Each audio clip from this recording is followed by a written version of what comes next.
Hallelujah. प्रेरित 16 उसकी 16 आयत से हम पढ़ेंगे। पौलुस और सिलास बंदीगृह में जब हम प्रार्थना करने की जगह जा रहे थे तो हमें एक दासी मिली जिसमें भाभी कहने वाली आत्मा थी और भाभी कहने से अपने स्वामियों के लिए बहुत कुछ कमा लाती थी।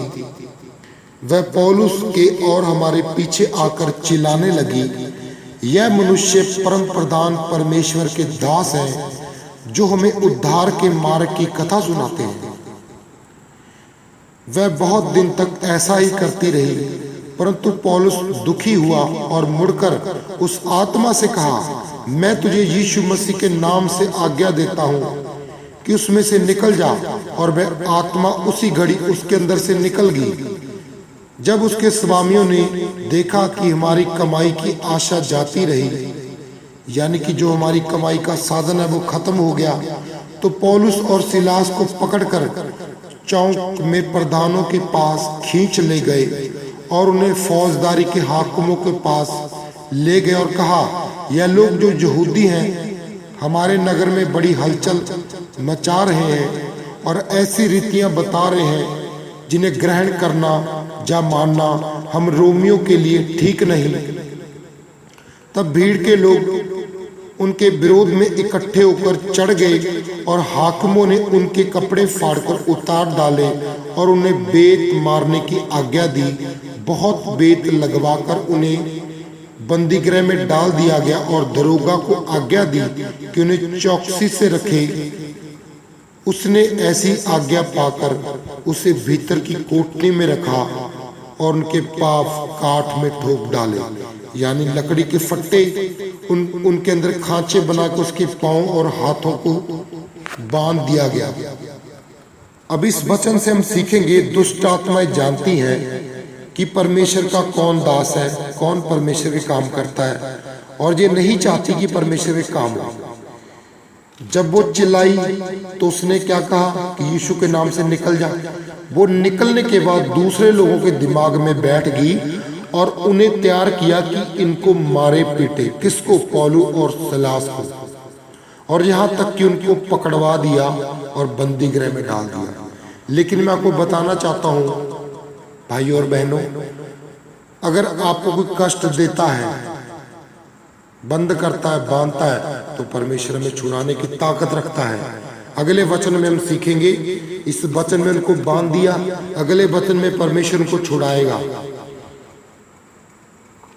आयत 25 यानी कि 16 की 25 प्रेरितों पौलुस और सिलास की बंदीगृह से मुक्ति। आधी रात को लगभग पौलुस और सिलास प्रार्थना करते हुए परमेश्वर के भजन गा रहे थे और कैदी उनकी सुन रहे थे। हुआ यूं कि वो भजन गा रहे थे बंधे हुए, और जो कैदी थे वो भी उनकी सुन रहे थे। इतने में क्या हुआ? इतने में एकाएक भूकंप आया, यहाँ तक कि बंदीगृह की नींव हिल गई। जब उन्होंने सर्वशक्तिमान परमेश्वर को पुकारा तो क्या हुआ? भूकंप आया और दीवारें हिल गई और तुरंत सब द्वार खुल गए और सबके बंधन खुले पड़े। दरोगा जाग उठा। दरोगा यानी कि जिसको ड्यूटी दी गई थी तो उनकी निगरानी करना, वो जाग उठा और बंदीगृह के द्वार खुले पाकर समझा कि कैदी भाग गए। उसने देखा कि दरवाजे सब खुले हैं। उसने मन में सोचा सब भाग गए हैं और वो डर गया कि मेरी बेइज्जती होगी कि तू कैदियों को भी ना संभाल सका। और उसने क्या किया? अंत उसने तलवार खींचकर अपने आप को मारना चाहा, परंतु पौलुस ने ऊंचे शब्द से पुकार कर कहा, अपने आप को कुछ हानि ना पहुंचा क्योंकि हम सब यही हैं। तब वह दिया मंगवाकर भीतर लपका। कौन? दरोगा। और कांपता हुआ पौलुस और सिलास के आगे गिरा और उन्हें बाहर लाकर कहा, हे सज्जनों, उद्धार पाने के लिए मैं क्या करूं? उन्होंने कहा, प्रभु यीशु मसीह पर विश्वास कर तो तू और तेरा घराना उद्धार पाएगा। और पौलुस और सिलास ने उनके सारे घर वालों को प्रभु का वचन सुनाया। और दोस्तों, बाइबल हमें बताती है कि भले ही दुष्ट आत्मा आपका कितना भी विरोध करे, आप डरना मत, परमेश्वर आपके साथ है। जैसे पौलुस और सिलास के साथ था।